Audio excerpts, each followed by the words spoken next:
All right, so in this video, what we're going to have a look at is how you can analyze landing pages, your landing page and competitors' landing pages using GPT Vision.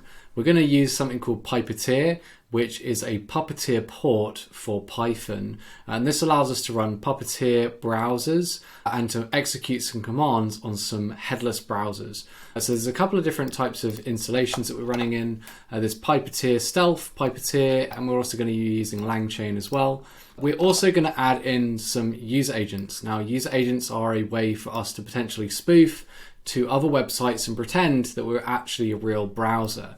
And then what you're going to need to do is when you run this script, make sure that you put your domain in here, because this is what's going to be inside of the prompt later on. So I'm going to be using the home page for analysis, but the home page of my website is still under this specific domain. Now, once you've changed that domain, we have this function here, which is called screenshot full page. And what it does is it loads a headless browser, it creates a page, and then if the device type is mobile, it emulates a different viewport and sets the user agent for the mobile user agent and some other little bits.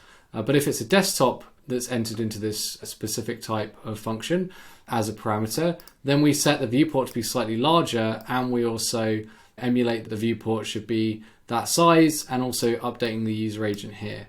And then we've also got a function which is meant to improve the stealthiness of your browsers, and that comes from Pyppeteer Stealth.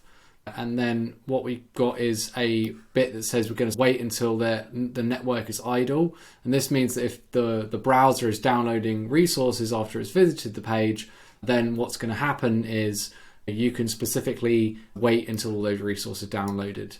And then what we do is we scroll to the bottom to ensure that all the lazy loaded images are loaded. And then after that, we wait around 2 seconds. And then we scroll all the way back to the top. And then what we do is we take a screenshot of the entire page by changing the viewport so that the width is equal to the body.scroll width, and the height is equal to the scroll height of the document.body. We take a single screenshot and we save that screenshot. And so now what you do is you provide your list of URLs, and you can see here what I'm going to be analyzing is the home page, and then I'm going to be comparing it against these two data engineering pages. Now, if your domain wasn't inside of this first one, so you can see my domain is understandingdata.com, then it will raise an error because you do need to update that domain that's at the top of this script. And then we get some clean names, and then we basically say, let's create a screenshot, and then we set up an asynchronous function which allows us to loop over every URL for both desktop and mobile devices. And then you'll see we get this kind of output here where it says taking a screenshot of, understanding data, and we've also got this other one, dufresne.co.uk and fdmgroup.com.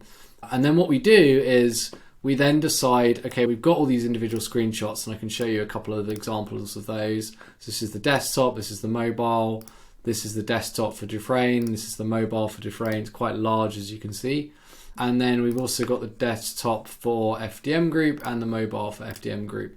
So they're pretty good. There's a couple of different edge cases that we'll want to talk about in terms of how how you'd want to improve the script in the future.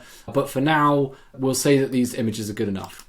And so what we then do is we need to convert these images to base 64, and we've got all the images in this folder. They've been written out to this folder. And so we're going to use glob, which is going to allow us on the left-hand side to go and access all these individual PNG files.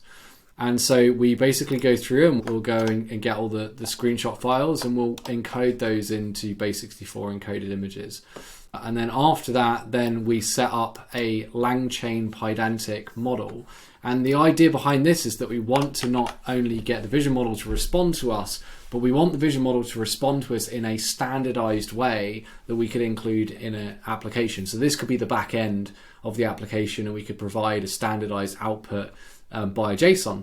And so what we've got is a feedback aspect. So what the aspect is, the description and the recommendations.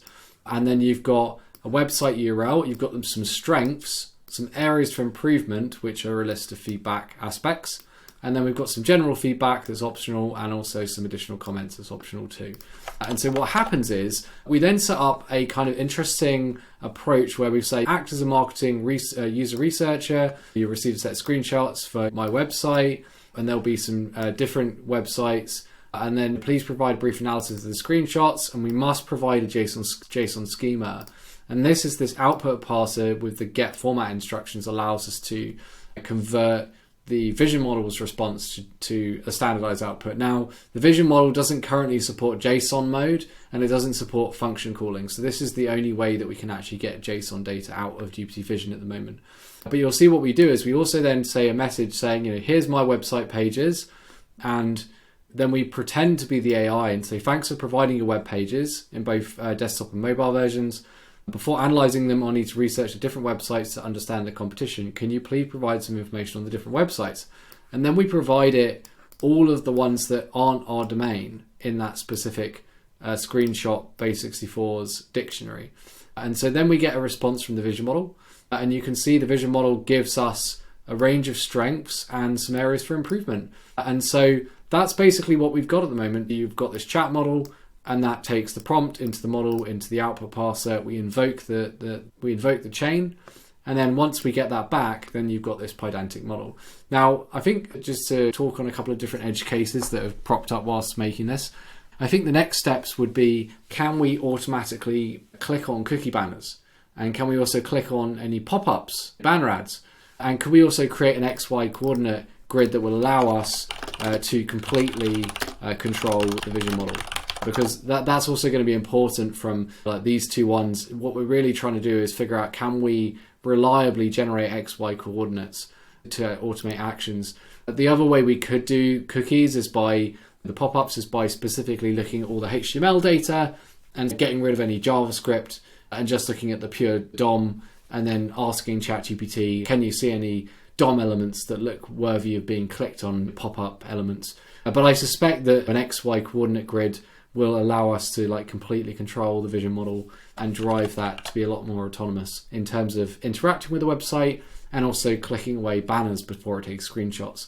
So hopefully you found this useful. Yeah, there's a lot to go through, but the main premise is we are getting lots of images asynchronously from using a browser on your local machine. And then after that, then what you can do is you can use all those images to perform a competitor analysis on multiple landing pages.